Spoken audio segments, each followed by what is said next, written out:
তো দেখো এই যে আজকে রান্না করব আমি কাকচি মাছের চচ্চড়ি, সেটাই তোমাদের সাথে আমি শেয়ার করবো। এই যে প্রথমে দেখো মাছগুলো বেশ সুন্দর করে ধুয়ে বেছে নিয়েছি। আর এই মাছ কিন্তু ধুতে অনেক টাইম লাগে, এর গায়ে ছোট ছোট আঁশ থাকে। আর এই মাছটা এখন দেখো এখন মাখিয়ে নেবো, বেশ লবণ হলুদ দিয়ে মাখাবো। মাছটা মাখাবো তার আগে লবণ দিয়ে দিচ্ছি আর একটু হলুদের গুঁড়ো দিয়ে দিচ্ছি, দিয়ে মাছটা বেশ ভালো করে মেখে নেবো। মাছগুলো খুব ভালো, বেশ টাটকা মাছটা।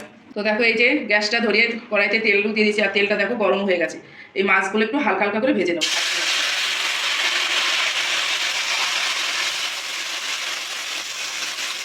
এই যে এইভাবে হালকা করে মাছগুলো সব ভেজে নিচ্ছি।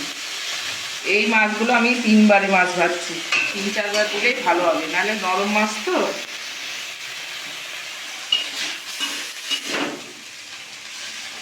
তারপর এই যে কাচ্চি মাছগুলো ভেজে নিয়েছি আর কড়ার মধ্যে তেলটা দিয়ে দিয়েছি।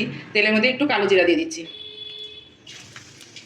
আর চচ্চড়িটা রান্না করব বেগুন, পেঁয়াজ, একটু টমেটো আর কাঁচা লঙ্কা দিয়েই রান্নাটা চচ্চড়িটা করবো, গুঁড়ো লঙ্কা দেবো না। এবার বেগুনগুলো দিয়ে দিচ্ছি, বেগুনটা একটু নিয়ে ছেড়ে নিলাম। এবার পেঁয়াজগুলো দিয়ে দেবো, একটু লবণ দিলাম আর একটু হলুদের গুঁড়ো দিচ্ছি, দিয়ে ভালো করে একটু মিশিয়ে নেব। বেগুন আর পেঁয়াজটা একটু ভেজে নিলাম। এবার একটা টমেটো দিয়ে দিচ্ছি আর কাঁচা লঙ্কাগুলো দিয়ে দিচ্ছি। বেগুন, পেঁয়াজ, টমেটো ভাজা হয়ে গেছে। অল্প একটু জিরার গুঁড়ো দিচ্ছি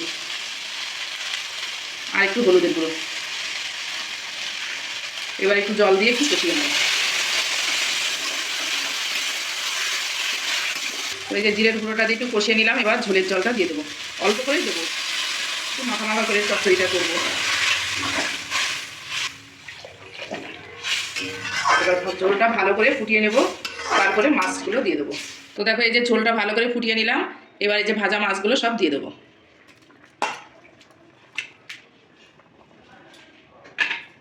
এবার মাছটা দিয়ে বেশি একটা নাড়বো না, একটু হালকা করে নাড়বো।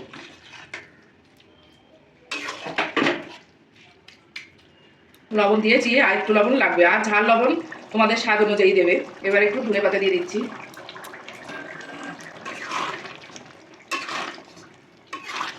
তো দেখো এই যে কাচ্চি মাছের চচ্চড়িটা আমার হয়ে গেছে। এবার গ্যাসটা আমি বন্ধ করে দেবো। সুন্দর হয়েছে চচ্চড়িটা। আর এই চচ্চড়ি দিয়ে বেশ গরম গরম ভাতের সাথে খুব ভালো লাগে। আমি তো ভাতটা দেখো আগেই রান্না করে রেখেছি, এই যে ভাতটা আমার আগেই হয়ে গেছে। আর এই গরম ভাতের সাথে এই চচ্চড়ি মাছটা দিয়ে খেতে খুব ভালো লাগবে। তাই কাচ্চি মাছের চচ্চড়িটা কেমন আমার রেসিপিটা হলো, ভালো লাগলে লাইক করবে, কমেন্ট করবে। আর আজকের মতন ভিডিওটা এই পর্যন্তই। আপনারা সবাই ভালো থাকবেন, সুস্থ থাকবেন। এবার গ্যাসটা বন্ধ করে দেবো।